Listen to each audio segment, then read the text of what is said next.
Welcome in, everyone, to another episode of Catfish on Ice. We're back. It's been a minute. It's been a while. It's been a week since our last episode. We missed y'all. We're happy to have you back. We're happy you're joining us tonight for episode 118 of Catfish on Ice. This is your host, Chad Minton, with co-host Rich Howe. Rich, how has your week gone so far? It's going really good tonight. Yeah.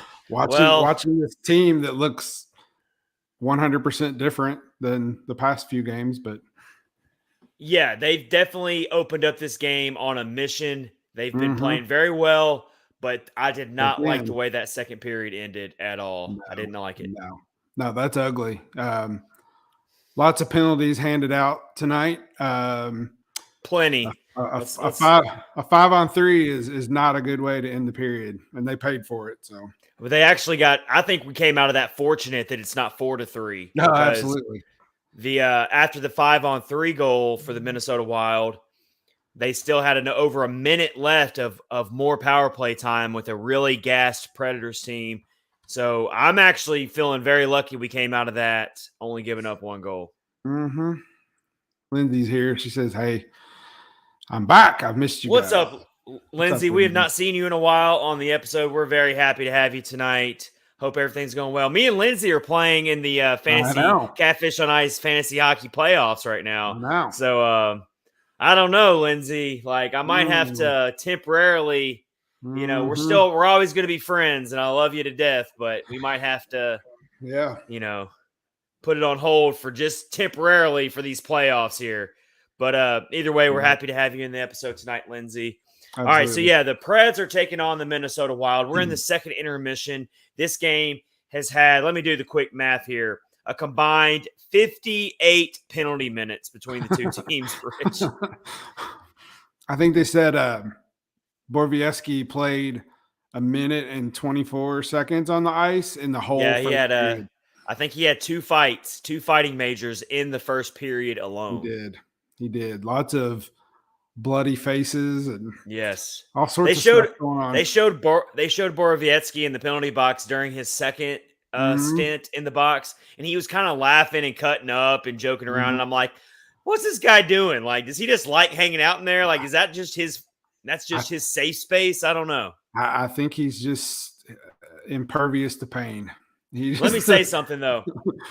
I'm telling you right now, I actually do really like the way that I don't like all the penalties, but I do like that the Preds have forced the Minnesota Wild to play their style tonight. It hasn't been pretty. It's been ugly. They've mucked it up. They've made it just a really hard-hitting style. And what have we said? Lately, the Preds have not been doing that. They've been a lot more submissive. They've been letting the other team dictate the pace. That's not happened tonight, and I don't think it's coincidence that's why they jumped out to a 4-1 lead. I agree 100%. I don't understand. This team perplexes me sometimes. Like you said, they've been missing what they did tonight for the past, 5 games, maybe 6? It's been a rough stretch. It's been a really bad stretch. Rough. And it's like, even play this way in their wins, game. Rich, even in the wins over Ottawa and Philadelphia, they still didn't look that great. So it's been a long stretch here. No, play the way you're playing tonight all the time, and you'll have success. I mean, I'll take this over the way they played any day. So easier said than done, Rich, but I totally agree with you. Yeah, I think they can do it. They're tough. I think they can. Well, I think they're treating this like a playoff game tonight. That's kind of what I'm seeing. As they should. I don't want to say desperation like it's a bad thing, but I do kind of see a sense of desperation out of the Predators tonight. Yeah. They know that if they let this bad stretch of hockey linger any further past tonight and into some of these more I mean, we've already looked at the upcoming schedule, and I mean, there's some really difficult matchups coming up. And I'm telling you right now, if this lingers much longer, then they're going to be outside the playoff picture, and they're going to have to really play perfect hockey over the last week or two of the season to even get back into the playoffs. So what they need to do now is focus on staying in that wild card. You've got the Dallas Stars breathing down your neck. You've got the Vegas Golden Knights fighting tooth and nail to not miss the playoffs, which would be a huge embarrassment for them to not even make the playoffs. So Yeah. A lot of work to be done, but this is a big statement the way the Preds have opened up, and they're up 4-2 now. That a 5-on-3 goal given up is really disappointing because now it makes this game a lot closer. In the Minnesota Wild, you just gave them life again. You gave them a breath of fresh air, and they feel like they can come back and definitely win this game as well. I agree. What you were talking about the standings was reminding me of something. I saw a couple of things on Twitter. They're tied. Well, Vegas is in the second wild card spot right now. They've got 82 points. Predators have 82 points, but Nashville does have 3 games in hand on them, so that's good. It's good. The bad part about all that is they said that Nashville has like the 6th or 7th hardest schedule. Yeah, remaining. They do. Vegas's is that a word? Is like 19th. And then Dallas's schedule is like 26th hardest out of all of them. So we can't focus on things that we can't control right now. That's true. So the Preds just need to do what they do, which is take care of business and do what they can control. And so they've done that tonight. So kudos to them, but they still got 20 more minutes left here. The Minnesota Wild, they're not going away. They have forced the Minnesota Wild to play their style, and I think that's been a winning formula. For sure. They got to keep that up. They got to avoid the really bad penalties. That Alexander Carrier cross-check was just – I don't know what he was thinking there. I mean – I don't know. I think Carrier's been a very smart defensive player this year. I think he's had a really, really good season. But I don't know what he was thinking there with that cross-check. That just – he lost his focus for a second and ends up putting the Preds on this 5-on-3. And, I mean, you just can't do that. No, you can't. And it's weird because the refs are kind of like calling the fights, obviously, but then like they would call some stuff and then not call some stuff, and then they would let some things slide and not let some, and then they call Carrier on that. So kind of weird. Missy's in here. Hey, what's up, Missy? Hey, Missy, how are you? Thanks for joining us on YouTube. We're happy to have you come back for another episode. All right, so again, this is episode 118 of Catfish on Ice, presented by DraftKings and part of the Hockey Podcast Network. We're in the second intermission between the Preds and the Minnesota Wild. Preds have a 4-2 lead. Here's what we got in store for you tonight. We are going to really get into the latest playoff odds and probabilities out there as we are getting down to the nitty-gritty of this season. And so we're going to look at some of the latest playoff odds for the Predators. We're going to look at some other teams, kind of try to figure out, okay, who's going to be in that wild card spot? Do the Preds even have a chance to get back in the top 3? We're going to look at all that. We're also going to start thinking about our ideal playoff lineups. Who do we really want to see paired with who? Because that's a big deal. Once you get into the playoffs for a 7-game series, you can't be shuffling the lines from game to game. You really want to have yourself a really sturdy, solid lineup going in. And for much of the season, the Preds lineup has been solidified, and there hasn't been a lot of changes. But injuries, of course, have changed that, especially on the defensive side of things lately. So we really want to look at that and talk about where we would like to see some players maybe move up, including Philip Tomasino, who is getting top-line minutes tonight. And I think Philip Tomasino has really lived up to it tonight. Absolutely, he has. It's good to see him up there. Everybody's been saying that he needed to be up in the top 6 at least, and he's getting his chance tonight, and he's already got a goal. So awesome. For sure. Awesome. We're gonna keep an eye on this NHL scoreboard. It's a busy night in the NHL. We're gonna keep an eye on that Dallas Stars game because that's the big one that we want to really focus on. They're playing the New York Islanders tonight, and they're up 3-2 right now. But that game has gone back and forth. So that's a game we're really going to keep an eye on. The Edmonton Oilers take on the San Jose Sharks tonight. I would really like the Edmonton Oilers to take a loss there. And let's see, any other big games tonight in our division race? Not really. No, so our big ones is obviously the Stars and the Islanders that we need to keep an eye on.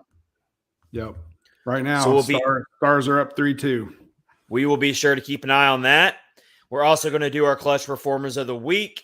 Rich is going to catch us up on our Catfish Cold Hard picks. We got some new picks for this week, and he can see how we did on last week's picks. Yep. Absolutely. All right. So, everyone, we appreciate you joining us on our YouTube channel and also on Twitter Live. Thanks for listening to the podcast. If you're listening the following day as well, we really, really appreciate you. All right. So, that first period between the Preds and the Wild was full of fights. It was full of penalties. Right out of the gate in the first, 3 minutes of the game, there were 2 fights. Major fights. Big fights. The first fight of the game was Michael McCarron was involved. Was involved in it, and it was kind of like I'm not going to even say it was really a fair fight because the gloves were dropped so fast, and McCarron didn't even have time to really even react that it was a fight. By that time, I think it was Middleton who was the other player from Minnesota. Yeah, I think so. I think you're right. Who was took on McCarron, and McCarron kind of tried to defend himself and fight back, but it was kind of one of those weird fights where, I mean, the gloves weren't really dropped and where both players sized each other up. It was just like fighting for position in front of the net, and McCarron kind of I think McCarron got a little surprised by the fight. I did too. Yeah, I think you're right. Absolutely. Yeah, it looked like at first I was like, he didn't really even give him a chance to fight any, but they just kind of went really quick. I didn't, it was over really fast too. So, and then Mark Borowiecki gets in on the action quickly after that. So you've got 2 fights in the first 3 minutes of the game. So instantly the Preds were setting a tone. They were like, all right, this is how the game's going to go. This is going to be another rough game. We're going to get under the skin of the Minnesota Wild. We're going to really make this game our type of game. And they haven't done that recently. So that was really nice to see right there. Yeah, it was great to play to their identity. That's what everybody likes to say. That's the word we throw around all year, identity. But it's true though. It's true. Yep. By the way, I really came across a really cool thought from Evolving Wild, who puts out a lot of good analytical stuff. And they just shared earlier tonight during this game, actually, they said they're really looking into the fighting trends among teams, and they basically said that Nashville has by far the most fighting majors this season at 45. That was before tonight. That was before tonight's game. 45 fighting majors. Anaheim and Minnesota are behind them with 34 and 27. So Nashville going into tonight's action, Nashville had 11 more fighting majors than the next team on the list. Wow. Yeah. Yeah, and that tells you, the Wild were kind of going at the Predators as well. I was talking to my wife earlier, and I was like, Predators play that brand of hockey. Other teams are going to test them and try to push their buttons and get them into trouble, and that's exactly what's happening tonight. That's for sure. Yeah. Well, then in contrast, this is really crazy. The Dallas Stars are on the other end of the spectrum. The Dallas Stars only have 6 fights all season. That's weird. That doesn't seem right. That's crazy. I mean, I'm just going off what I'm reading here from Evolving Wild. That threw me off as well. Yeah, that's really strange. I would have thought it would have been more than that, knowing how they play. You know what I mean? Yeah. And, of course, our guy Tanner Jeannot leads the league in fights with 12 going into tonight's games. Oh, boy. Michael McCarron is on that list as well. He's got 7 fighting majors this year. Wow. So, yeah. You're looking at Minnesota. Marcus Foligno for Minnesota is on that list. He's got 9 fights this year. And so, yeah, Minnesota likes to fight too. They do. They absolutely do. You can tell. Foligno actually got into a scrap. So yeah, two teams that are very roughneck teams for sure. Yep, for sure. Yeah, it's crazy. Crazy first period, that's for sure. And then, of course, in the first period, how about Roman Josi? I know he had a couple games where he didn't really do a whole lot by his standards, but he's right back into form. 3 points in. Absolutely. 3 points so far tonight, a goal and 2 assists. His goal of the night got the Predators on the board first on the power play. Just an absolute pinpoint laser past Marc-Andre Fleury. And I'm telling you right now, that goal was shot so perfectly and so accurately that Fleury didn't even have time to really react to the shot. The puck was already pretty much behind him. by the time he was even trying to make the save. Yeah, and then was in the net and then out of the net before he could even get in position it to was even just. think about saving it. Yeah, it was crazy. When Yossi gets into that sweet spot and he has that lane to the goal for that shooting lane, he's going to make you pay more times than not. Yep. I was checking Twitter. Adam Bingen said Roman Yossi is now ahead of Brent Burns for the most points by a defenseman in the salary cap era. Wow. So that's pretty strong. That is an incredible stat. Roman Yossi still has a really good chance to get to 100 points on the season, which would just be what an incredible feat that would be if he can make it there. Mm-hmm. All right, and then also one of the 2 assists by Yossi tonight was really, really pretty, where he set up Philip Tomasino. Yossi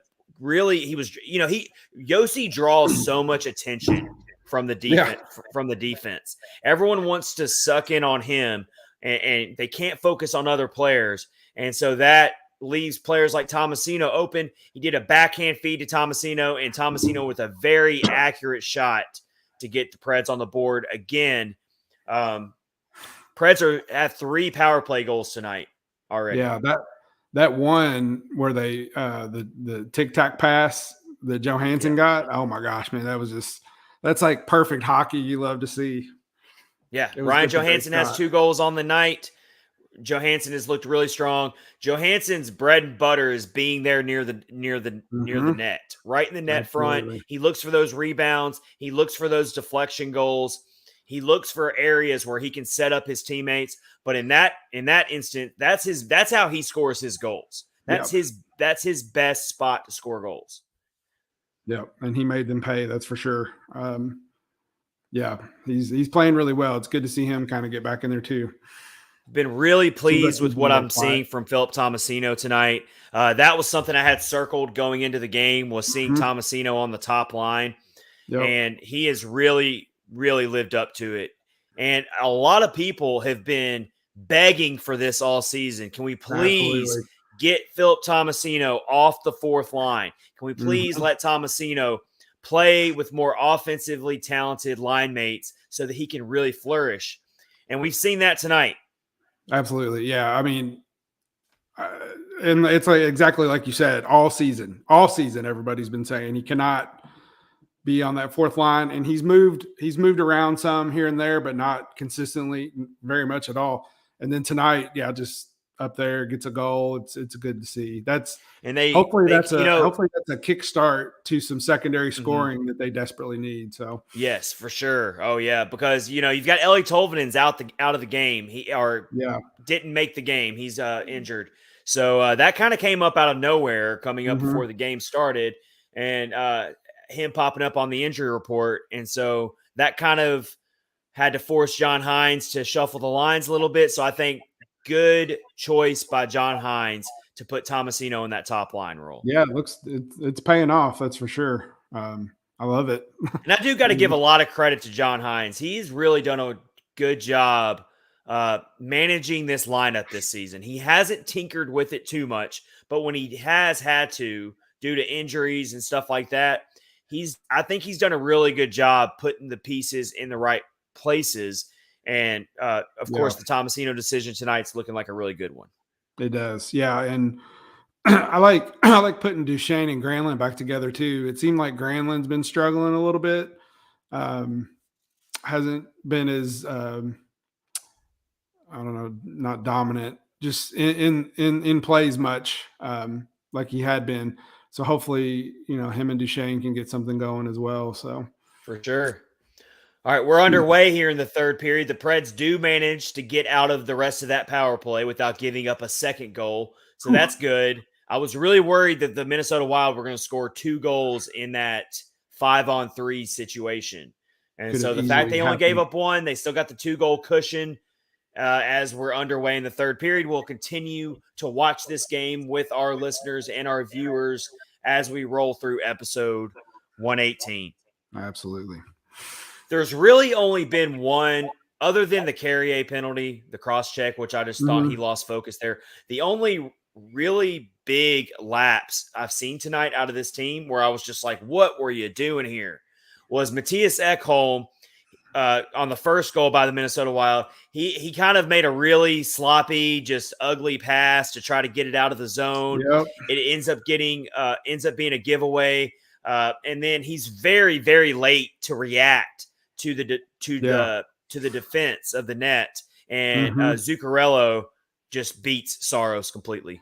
Yeah, I was not happy at that point because they got the first goal, which is always awesome, and then they started doing the same things that get them in trouble all the time. And I was like, please don't let this be happening again. But then it wound up, they pulled out of that, made up for that little error that they had. So yeah, it wasn't a great sequence at all for Ekholm there.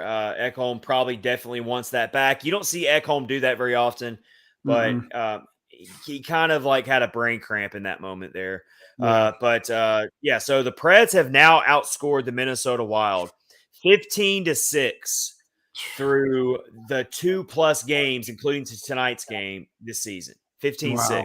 So they've really dominated this season series so far, despite the Minnesota Wild obviously being a very, very good team, being in second place in the division right now. And so that's just really impressive right there.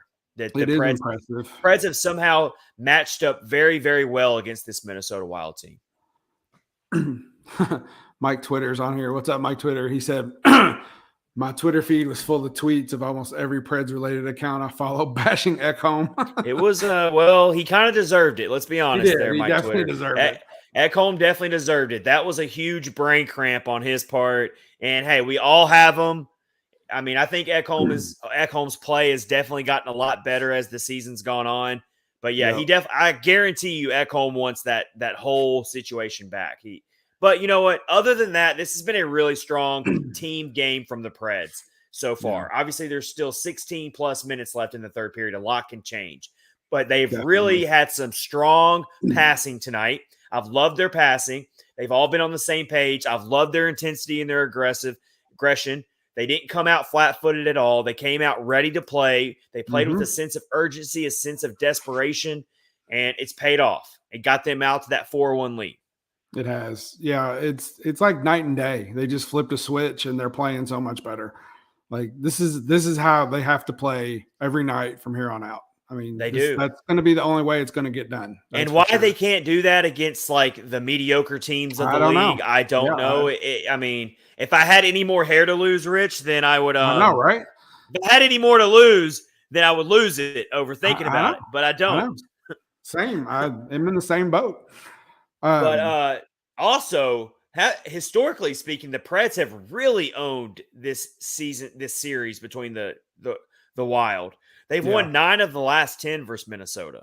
That's crazy. And it's not like the Minnesota Wild have been a bad team recently. It's just domination. I mean, it's kind of crazy. Well, so if somehow the Preds play the Minnesota Wild in the first round, you really like those chances, maybe. You definitely like those chances, and we're going to talk about it a little bit more when we get into our playoff probabilities. But I'm going to go ahead and give you a little bit of a sneak peek into what we're going to really talk about. If the Preds can figure out a way to get up to third place in the division and then play the Minnesota Wild in the first round, you gotta really like that as a playoff matchup for the Preds, possibly. For sure, would love that. So Minnesota is sitting at 91 points, and Nashville's at 82. So, well, Minnesota has really, really kind of solidified themselves at the very worst, finishing in the top 3, but they're really looking good in that second place spot. You're looking at St. Louis. There's still very possible and it's attainable that the Preds could pass St. Louis if they can get on a hot streak here. Yeah. Win 4 or 5 in a row. And that's what it's going to take. I don't remember where it was on Twitter or something today. I guess John Hines or one of the Predators said that they play their best when their backs are against the wall and all that stuff. And I'm like, how about we don't put our backs against the wall? Let's just play good the rest of the way out. Let's not put them there to begin with. How about that? Yeah, let's just have that same intensity every game, and then then we'll be good. We won't have to worry about it anymore. For sure. All right, let's get into our opening face-off of episode 118, and that is the playoff probabilities and what it's looking like out there. One of the really good ones out there that we look at all season. They do the playoff odds all season long. Even back in November, they were doing these playoff odds, and that is moneypuck.com. Oh, yeah. I love MoneyPuck. It's one of my favorite websites out there. Mm-hmm. And going into tonight's game against Minnesota, they had the Preds. I couldn't believe this. They had the Preds with an 85% chance to make the playoffs. I saw when you retweeted that, and I couldn't believe it either. I was like, with where they're at in the standings and where everybody else is, that seemed really strange. And based on recent trends of how they're playing, based on all the tough opponents they got left on their schedule, including having to play Calgary twice, they got to play Minnesota again, they got to play St. Louis, they've got to play Florida, they've got to play Tampa Bay. Yep. I mean, considering all those factors, but that's what MoneyPuck has. They have them as an 85% chance. Yeah. I'm really interested to see if the Preds can go ahead and finish this off and beat Minnesota tonight. How much those odds will shift even higher. But 85% chance to make the playoffs, according to MoneyPuck. Basically a 32% chance to make the second round. That's not bad. Better than I thought. I got to ask you, Rich, and I've probably asked you this before already, but I'm going to ask you again. If the Preds make it to the second round, will you go ahead and call this season a success? Is that enough for you? I think so. Yeah, after we've talked in the preseason about it, yeah, I would say based on all the things we've talked about, for sure it's a success. Because we didn't even think they'd be where they're at right now. So. And I put out a tweet the other day saying that exact thing, echoing that basically. I said, look, you're lying to yourself if you wouldn't have taken if a genie came along before the season started and said the Preds are gonna be in the second wild card or the first wild card spot with 14 games remaining, will you take that? We would have all jumped right aboard and said, give me that. I will take that. Any day of the week. But now you're seeing – and I get why fans are frustrated because it kind of feels like they've been toying with our hearts all season, and now they're coming back down to reality. And it's just going to be that much more heartbreaking to watch this team miss the playoffs anyway because they got our hopes up. But let's put it into perspective here and go back and think about what we were looking at back in October. Yep. And if anything, this team is basically where we all thought they would be. Like their ceiling was maybe, just maybe they'll get a wild card spot. Mm-hmm. No, that's true. Yeah, we did say that. We said that was their ceiling. Right. That we said that's their ceiling. That's the highest we're going to put the expectations. And that's if everything just goes perfect. Yeah. And that's Minnesota almost scored. It's when you look back at how well they've played, you're kind of like, it's been that up and down, all season. And then they had that streak where they were playing really good. And then they hit the rough spot at a really bad time. And what would be the horrible thing about them missing the playoffs, if that unfortunately happened, was all the records being broken and how well everybody's playing and all that. That's what would make it even worse. But that's a good point. Yeah, I wouldn't say it would taint it, but it would definitely sour it a little bit because it's like, oh yeah, Yossi hit 100 points, or Tanner Jeannot was in the Calder Trophy race, or Philip Forsberg broke the single season goal record and the franchise goal record, but the team still didn't make the playoffs. Yeah, that would be that would sour it a little bit. But here's a couple other things that will be really bad, and you're going to hear it immediately if the Preds don't make the playoffs. Two things. One, how David Poile approached the trade deadline. Absolutely. Could he have done more? Or, what should he have done there? And then you're gonna really instantly start hearing all the critics over the Philip Forsberg situation. Is he going to walk away? Yep. Yeah, that'll definitely be the first two things you're going to hear for sure. Let's just hope that doesn't happen. All right, so the Minnesota Wild, they are on the power play again. Yep, look kind of luckily somebody in the face. Luckily, their power play has not really had that much success tonight. The only power play goal they have tonight was on a 5-on-3. Yep. Yeah, absolutely. I was just sitting here watching Marc-Andre Fleury with the pass. I really like that dude. Well, I don't know if you saw it, Rich. I know that's out of the blue, but I don't know if you saw it, Rich, but I basically said I'm not I think that Marc-Andre Fleury should be exempt from the "You Suck" chant. Yeah, I was thinking the same thing. I did see you said it feels weird to me. It feels weird to me. Like there's not too many goaltenders. Really, Fleury's the only one I can think of right off the top of my head. Who would? There's not too many opposing goaltenders where I'm like, let's go ahead and exempt him from the "You Suck" chant.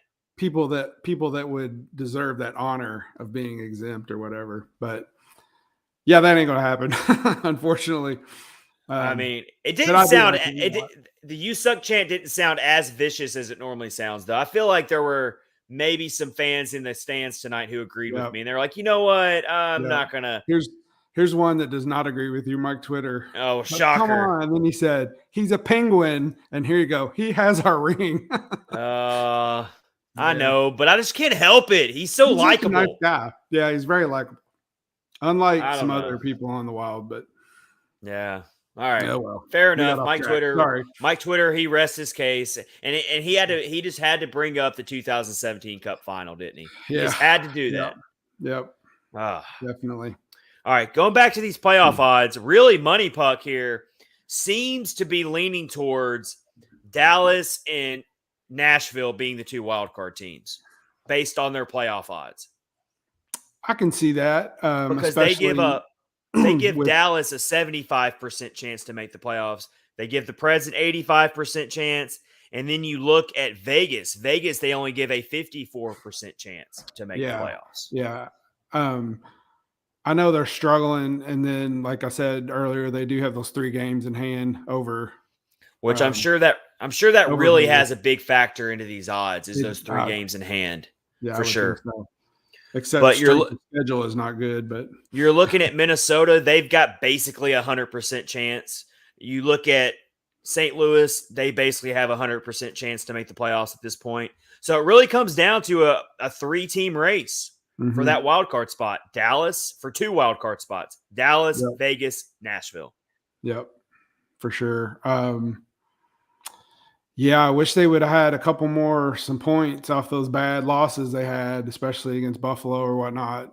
It would make things a lot better at the moment because, like you said earlier, and we've talked about, the schedule, man, is just horrendous. I mean, it's just so tough. Yeah. So tough. Vancouver, the Canucks were trying to hang around in that playoff race. They were trying, they dug themselves a big hole early in the season, but their playoff odds are almost 0 at this point. The Kings are up to 90% chance. Calgary is a virtual lock to make the playoffs now at this point. Edmonton is a 93% chance, but they're pretty far up there as well. So, playoff picture's really starting to come into effect here. Then let's look at Micah McCurdy at Ineffective Math, another one that does all the playoff projections and the point projections all the season. He has currently got the Preds finishing with 98 points and finishing a 1.5 ahead of Dallas. So you're looking at these playoff models, and and what have I said for a while now, Rich? It's going to come down to the last couple games of the regular season between Dallas and the Preds as far as what does Dallas do that last week of the season and what does the Preds do in the last week of the season. 98 points, man. That's winning what they're at 82. That's 16 points. That's like winning eight of their last 14. Wow.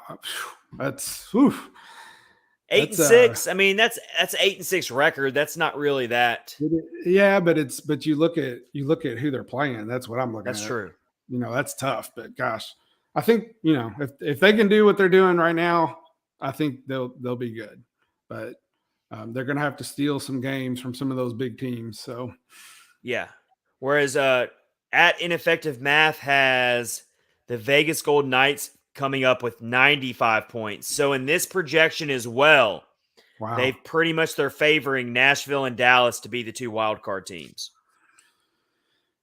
All right. I'll take it. So if that's really where the Preds are going to finish, you definitely want to be in that first wild card spot so that you can avoid the Colorado Avalanche, right? The juggernaut of the Avalanche. Yeah. If you finish in the first wild card spot, then I would think that I would expect that you take on the Pacific Division winner, which I'm not saying Calgary's any easier, but it would either be Calgary. Yeah, really, it's still a 3-team race in the Pacific right now. Edmonton's got 85 points, LA's got 86 points, and Calgary's got 91. So either one of those 3 teams could still win that division. But that's the team you're going to face if you're the first wild card. Is you're going to face one of the Pacific Division teams. Yeah. Out of those 3, I would say I would want to play Los Angeles. For sure. But it would still be tough. It would still be tough, but for sure it would be tough. It would be tough. LA has really surprised a lot of people. I don't think you should overlook them at all. No. They were kind of a sneaky pick to make in the preseason. There were some people out there picking them, saying they were going to make a big improvement this year. But I mean, the fact they got a chance to win the Pacific Division is really interesting. If the Preds do have to play Calgary in the first round, I would rather play them over Colorado, but that's going to be another really tall order. I don't give the Preds a great chance to win that series at all. If they could push it to 6 games, I'd be really, really impressed. Mm-hmm. Yeah, for sure. Especially with how they're, the season struggling at the end here. And then let's share one of our Twitter followers who I was really impressed with this. Let me pull it up real quick. Let's see. Let me find it. Oh, the Predator fan dancing with the big foam cowboy hat. What do you know? All right, so this is from Daniel Vickery on Twitter. Follows the podcast. He's been tracking the playoff odds all season, and it's a really impressive spreadsheet. Did you get a chance to look at it, Rich? I did look at it. Yeah, the whole league. Impressive. Like he's really looked at the whole league. And when he shows the Western Conference here, he's got the Preds maxing out. Let's see, projected finishing points. He's got them projected at 98 points. So that's exactly where ineffective math has it. Hey, guess who just scored a goal?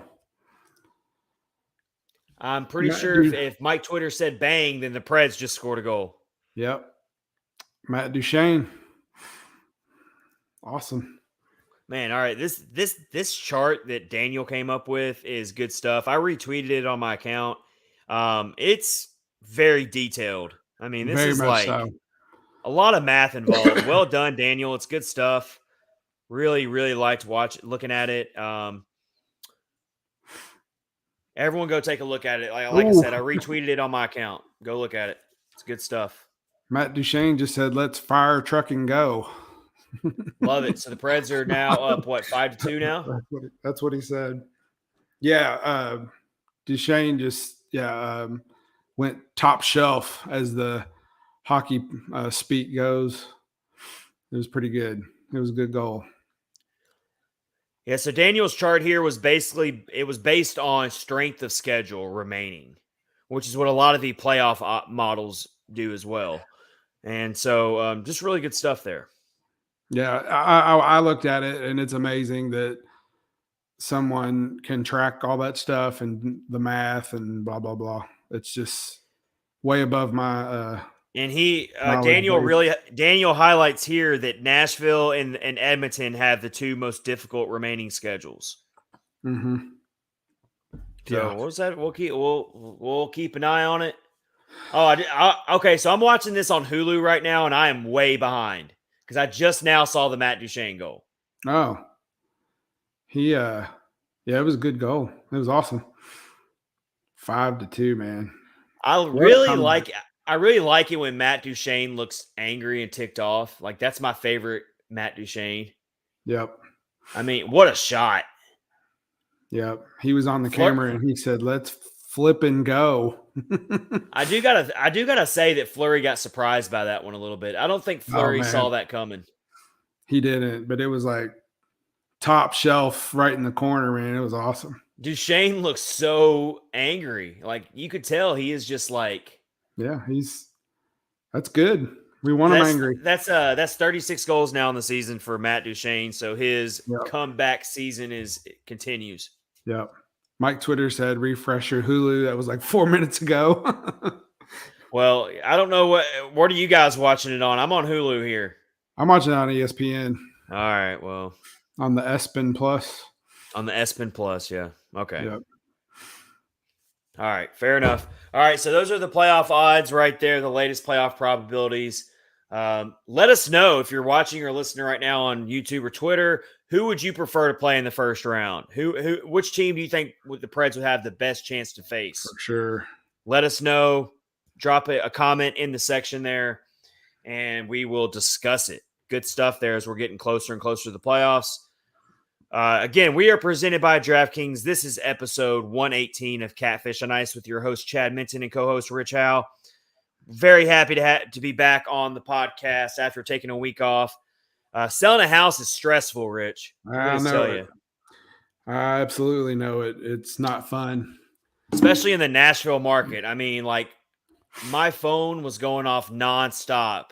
Oh, can we watch? Can we show your house? Can we see your house? Can we see your? I mean, it was just nonstop. I was just. I had no doubt. Like, make it stop. I had no doubt that once you put it on for sale, it would go quick because everybody wants to move to Nashville. So yes, it was very blessed that it went through. And I ended up getting a really good real estate agent who's been very helpful through all this. But it's been stressful. But I'm very happy to be back on the podcast tonight and bringing another episode of Catfish on Ice to you. We are presented by DraftKings. This weekend, you've got a huge UFC event. UFC 273 is coming up. And you've got 2 titles up for grabs this weekend. I know we got a lot of UFC fans out there. So join the action with DraftKings Sportsbook, the official sports betting partner of the UFC. New customers can bet $5 on any fighter and get $100 in free bets, win or lose. So that's going to be good. It's a really good UFC card this weekend. I'm telling you, everybody. So you got to get the DraftKings Sportsbook app now if you don't have it already, and use our promo code THPN. Download the DraftKings Sportsbook app. Use promo code THPN. Throw down $5 on UFC 273 and get $100 in free bets no matter what. That's code THPN this Saturday at DraftKings Sportsbook, the official sports betting partner of the UFC. 21 and up restrictions apply. See the show notes for details on gambling help and gambling practices if you have a gambling problem. If the sportsbook isn't available in your state yet, you can still get in on the excitement.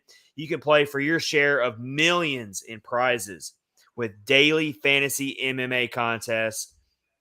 And, of course, it is safe, secure, and reliable, and you'll have a lot of fun doing it. That is the DraftKings Sportsbook app. Use our promo code THPN for UFC 273 this Saturday. Wow. It looks like UFC in the first period here, the Predators game. What it kind of looked like. Catch, yeah. Some busted faces and I can tell you right now that Tanner Jeannot in the octagon would be you give him a little training.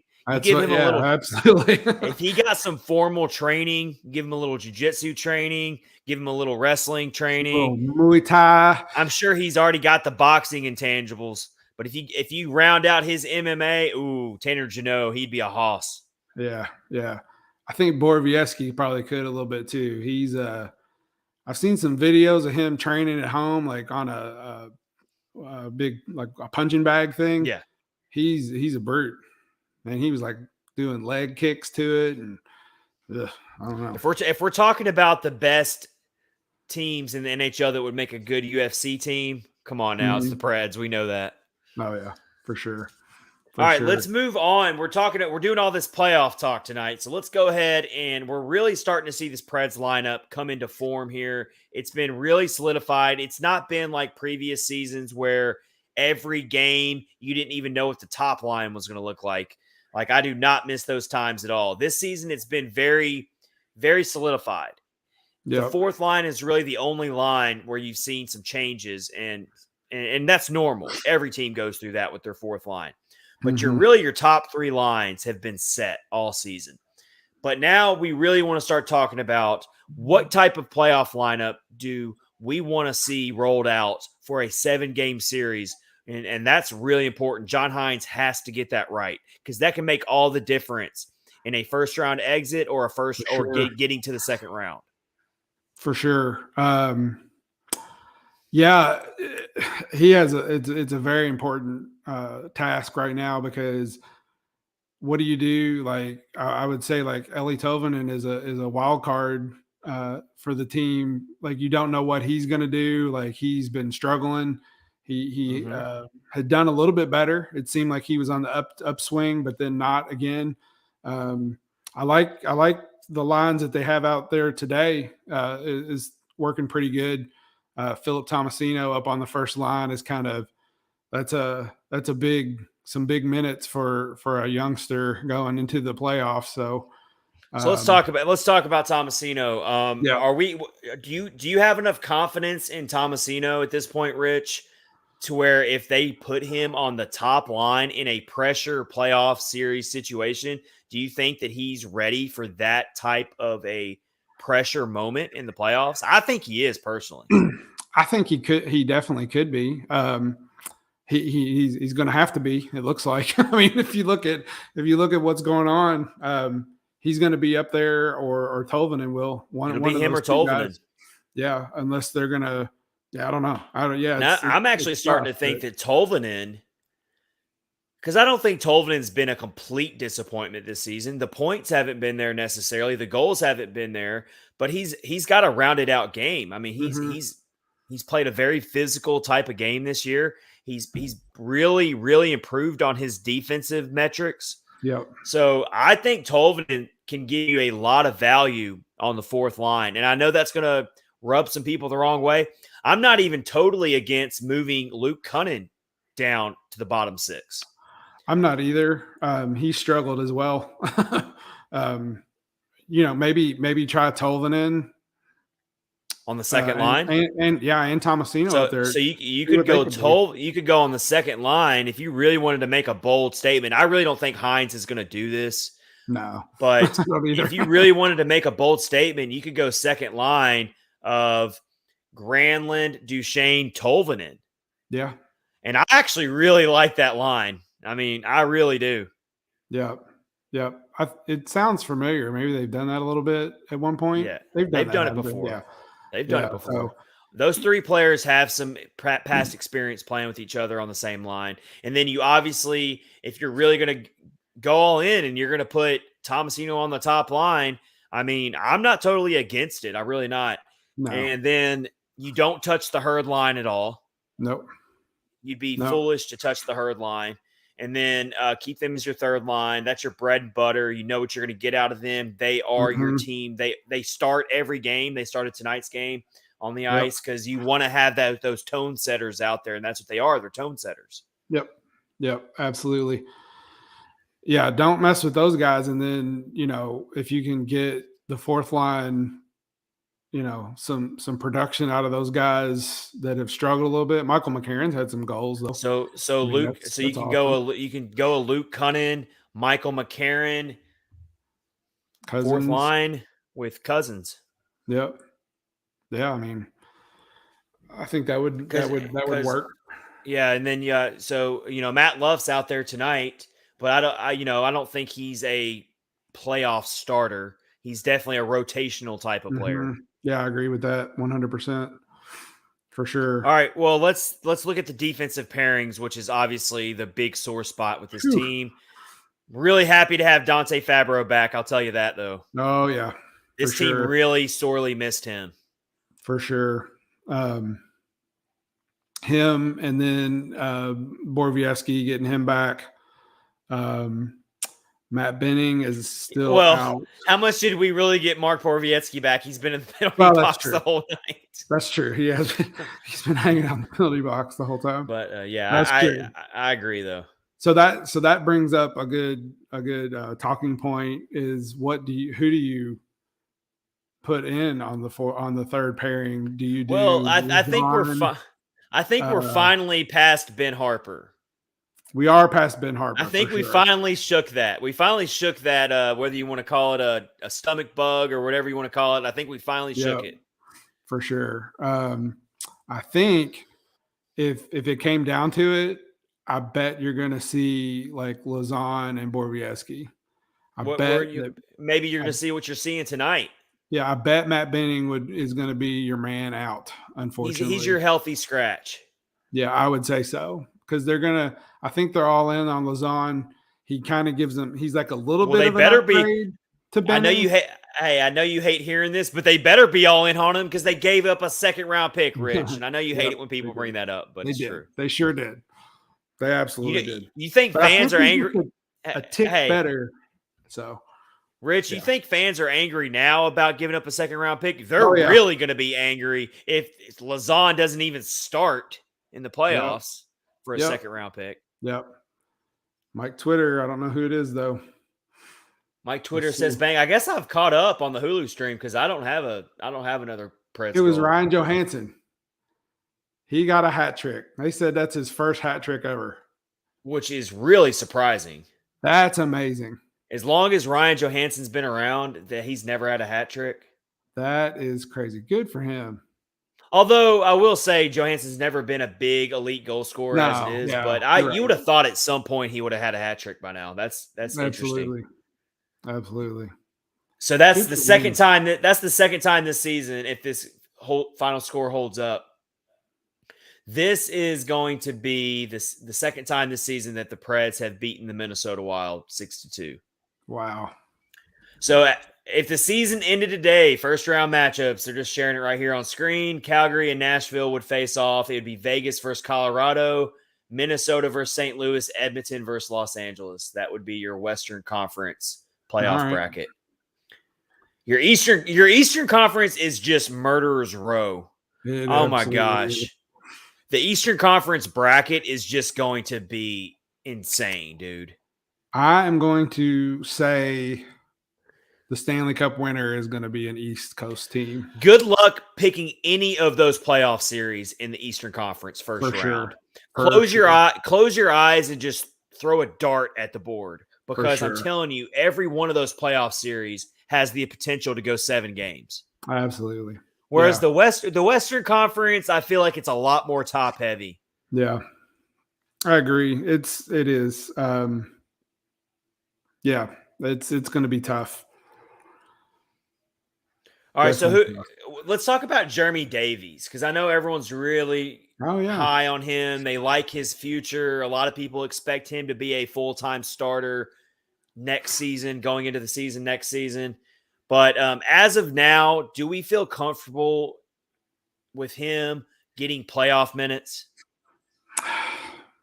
I mean I can't say that I am. I'm not 100% sold. He stepped in and done well when he's had to step in. But yeah, I'm not 100%. I'm sure he would do okay. But we need better than okay, though, Rich. We need better than okay. What I'm worried about, and honestly, they're all guilty of this, including Roman Josi at times. But I'm really worried about Jeremy Davies in a playoff situation making the really critical mistake that can just lose you a game. Yep. Whether it's a bad giveaway, whether it's a really ugly, sloppy penalty. I mean, I trust Borowiecki, even though he commits more penalties. I trust him more because he's a veteran and he's been around. And there's a way where I can trust him a little bit more.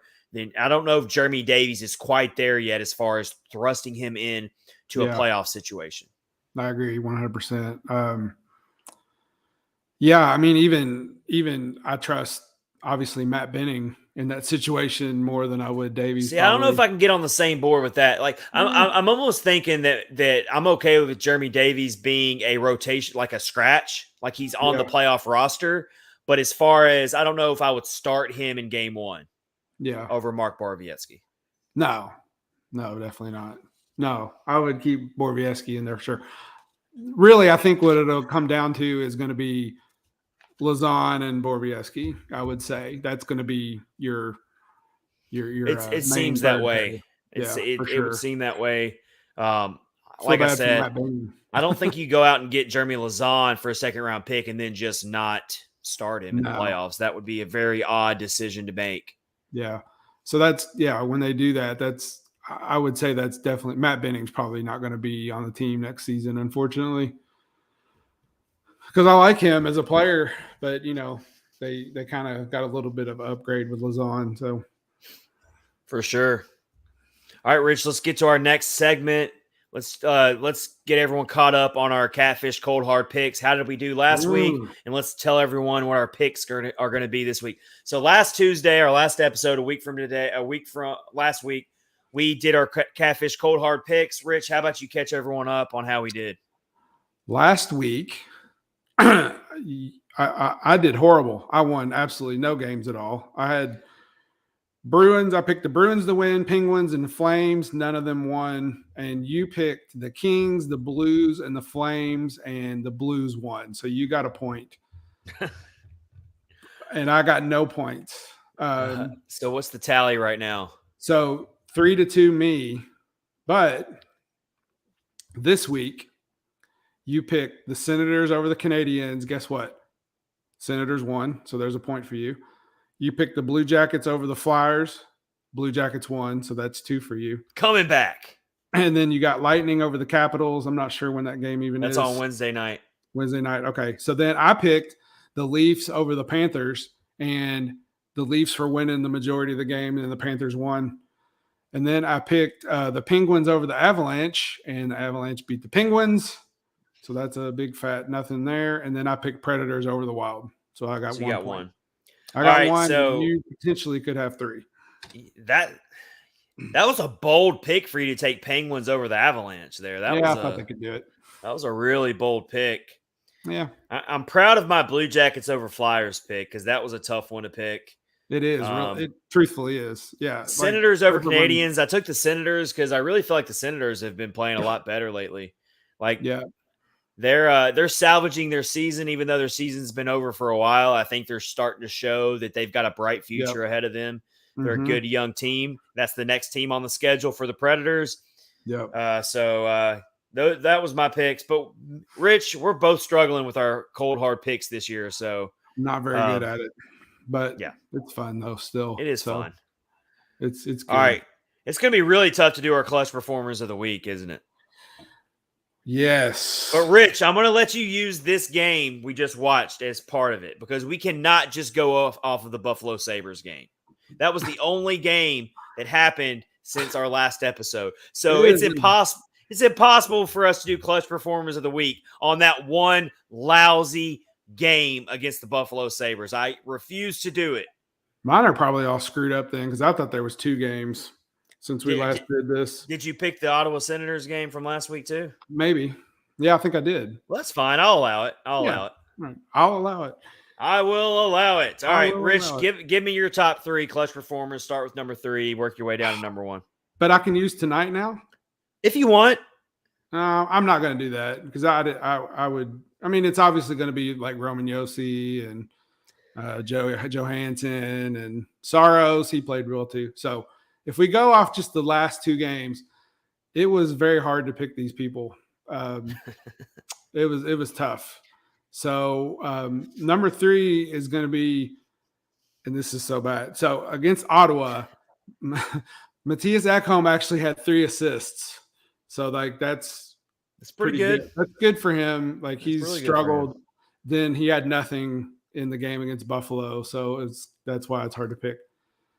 The second one I picked was Matt Duchene. He had a goal and an assist in those 2 games. So that's good. And this is the sad. Wait. Duchene had 2 assists in the loss to Buffalo. Yeah, but he had a goal in one of the games. Okay. As well. So that's why I gave him that. This is the saddest number 1 clutch performer ever. It's Michael McCarron. He had 3 goals in 2 games. Oh my gosh. That's what kind of weird alternate reality are we living in right now, Rich? It was a bad stretch. It was a bad week. Bad stretch, man. Just tough games. Tough games. Well, even that Ottawa game was tough. But yeah. Well, we can't go Roman Yossi this week because he did not tally a point against the Ottawa Senators in that win. And he also did not tally a point against Buffalo. He did so not. This is a weird week when you can't even go with Roman Yossi. Yep. That Buffalo game, luckily I did not get a chance to watch it. I did go watch the highlights, but that was one of those games where I was very, very happy that I missed it. Yeah, I watched it and I was just seething the whole time. It's just ridiculous. Just bad. My number 3 clutch performer of the week is still going to be, I'm going to put UC Saros in there. No, that's good. Mainly because against the Ottawa Senators, he did put 36 saves on 37 shots. Yep. And I know the Buffalo game was ugly and Saros didn't have a great game, but I mean, we all know it's not completely on him in this situation. Nope. But I got to give him number 3 just because he did do a really good job against Ottawa to get them that win at least. For sure. Number 2, I'm going to go Matthias Ekholm. He had the 3 assists in that game. He's been playing a lot better lately. He's kind of reaffirmed his spot on the second pairing. He's starting to play more up to his reputation and how we know he's capable of playing. So it's been a really refreshing thing to see from him. So I went with him, even though he had that horrible lapse tonight to give up one of the goals. But still, he's playing a lot better. He's number 2. Number 1 for me is definitely going to be Matt Duchene. Yeah. But that's probably the saddest clutch performers of the week we've had all year. Yep. No love for Michael McCarron, huh? We will include this game tonight against Minnesota in next week's clutch performers. Oh, for sure. Yeah. Monster Jam X10. Yeah, Saros is cool. Yes, he is very cool. Welcome in, Monster Jam. Saros has a really cool haircut. I like his haircut. Oh, I love it when they do the picture of him where he looks like he's a bank robber. Oh yeah, he definitely looks like he could pick a lock or something. Yeah, something. And he actually dresses that way sometimes when they're going to the team plane. Yeah. So like, he kind of relishes in it, like he kind of makes it. He lives with it, you know. He looks like a French lockpicker who's like a petty thief or something. I love all the personalities on this team. You know, when you think about it, like they're like Philip Forsberg with the stash, UC Saros, David Riddick even has a great personality as the backup. Mark Borowiecki. I mean, all these guys just have great personalities. You know, Philip Forsberg riding his scooter. That's pretty funny. And he's the big gamer. He's always got his little headset on playing video games. It's just everything about this team is very likable. He had a picture on Instagram. He had his scooter at the game, was riding it like in the building, I think. And he had Luke Cunning's dog and like took Luke Cunning's dog for a ride on his scooter or something. It's hilarious. Very crazy. Oh, all right. Well, with that said, as we round out episode 118, again, the Preds win 6-2 against the Minnesota Wild. They've now won 10 of their last 11 in the series against Minnesota. That's ridiculous domination over the Minnesota Wild, which really makes no sense because Minnesota is a really, really good team. But, I mean, 32 penalty minutes for Nashville tonight, 28 penalty minutes for Minnesota. It was a really chippy game, but, hey, the Preds made Minnesota play their way, and they lived off of it tonight. Absolutely. So for now, the Preds will stay in the wild card spot. They've now got a 3-point lead over Dallas. Let's go back and see what the score is in that game. It's still 3-2. The Islanders have their net emptied. So minute 30 left. Thanks for nothing. Yeah, thanks, Islanders. Gosh. I ask you to do a simple thing. So Dallas will jump ahead of Vegas to be in the second wild card spot. Dallas is only going to be 1 point behind the Preds now. And those playoff models really are looking smart tonight after watching today's action because Vegas now, who is idle tonight, they've played 71 games on the season already. They're going to fall out of the wild card spot temporarily. Yep. Wonder when they play Vegas. next. Vegas plays Vancouver tomorrow night. That's a must-win game for Vegas. They've got to take care of business and beat Vancouver on Wednesday night. Yep. Go Vancouver. All right, so let's round out episode 118, Rich, with some fun things that we saw on the interwebs.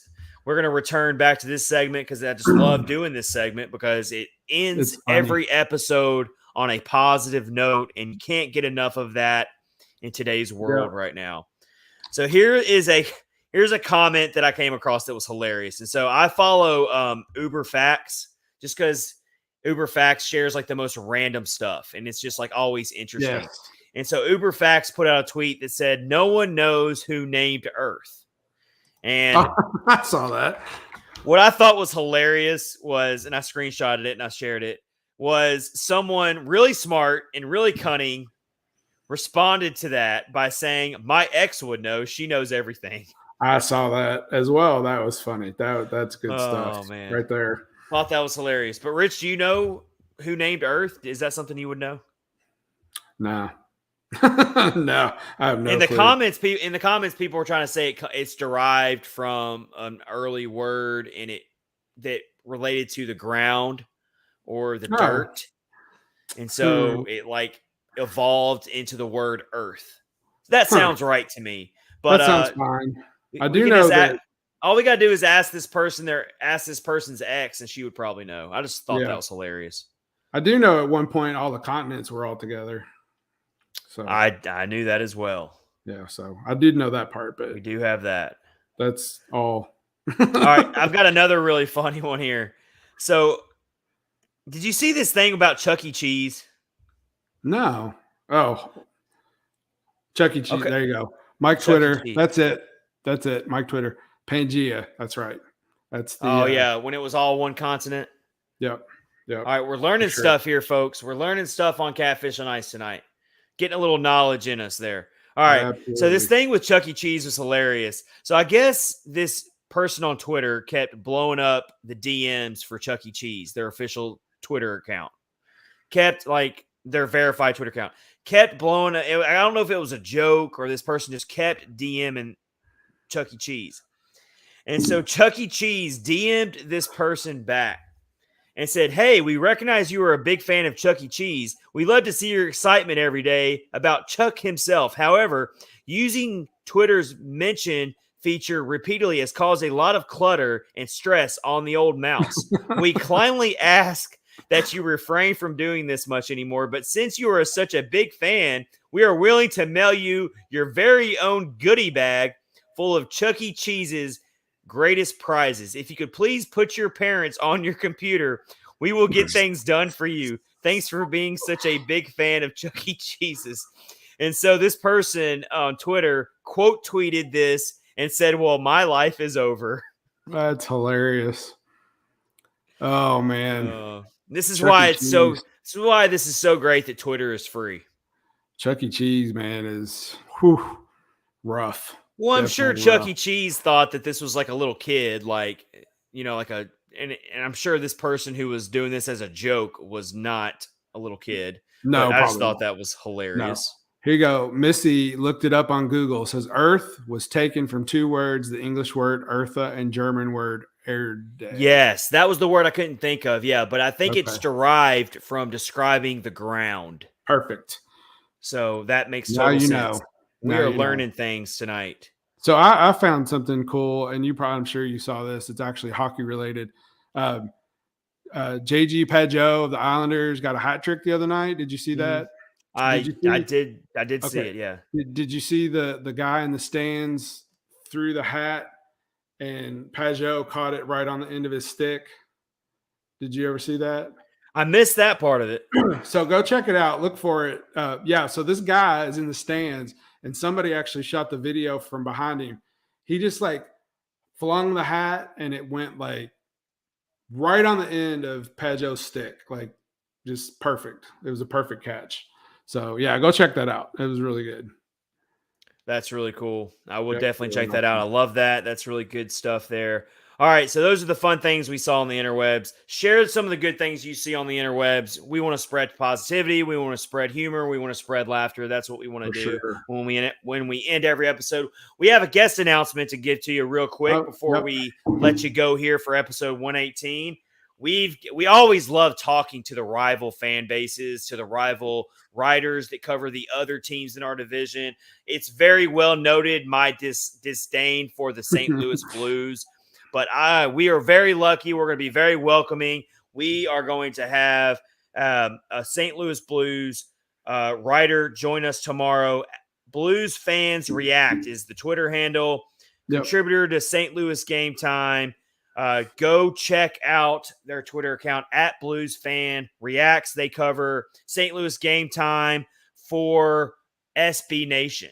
They are going to join us tomorrow for episode 119 on Thursday to talk about the playoff race, talk about the historic rivalry that's grown over the years between the Blues and the Preds. We'll talk about where he thinks the Blues are going to finish, what he thinks about the Preds, all that good stuff. That's going to be on episode 119 this Thursday, so stay tuned for that.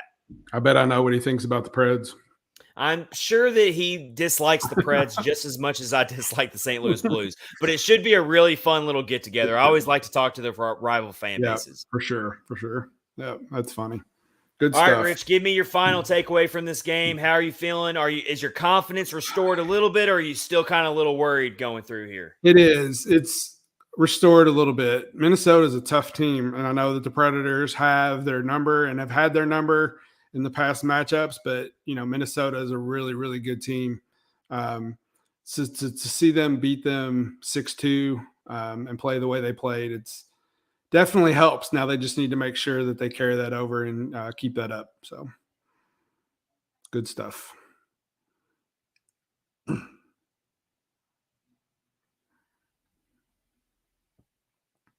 Oh, I think we lost your audio, Chad. Can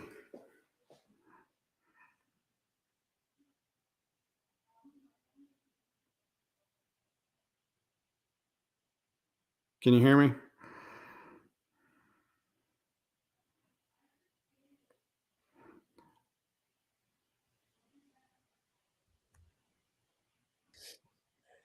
There you are. All right.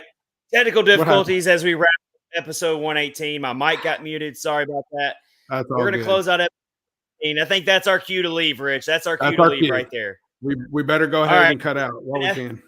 This has been episode 118 of Catfish on Ice with Chad Minton and Rich Howe, brought to you by Dragons. Take it easy, everybody. Have a great week. We will see you this Thursday for a new episode. Stay safe, everybody. Have a good one.